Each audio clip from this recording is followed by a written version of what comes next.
Iyun oyi oxirida hukm e'lon qilindi. Hannaga umrbod qamoq jazosi berildi. Assalomu alaykum aziz kitobxonlar. Bugun men sizlarga Biz tavsiya etamiz loyihasi doirasida nemis yozuvchisi Bernhard Schlingning kitob o'qib beruvchi asarini tavsiya qilaman.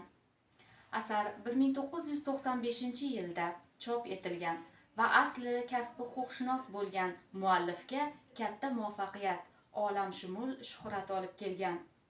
Asar milliy, xalqaro, Yevropa, Amerika davlatlaridagi ko'plab nufuzli adabiy mukofotlarga sazovor bo'lgan. Dunyoning 39 tiliga tarjima qilingan.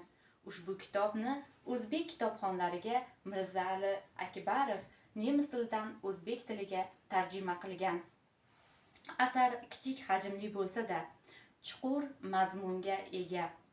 Kitobxonni uzoq o'ylashga majbur etadigan psixologik drama, jamoaviy aybdorlik, urushdan keyingi avlod mas'uliyati masalalari ko'tarilgan tarixiy romandir.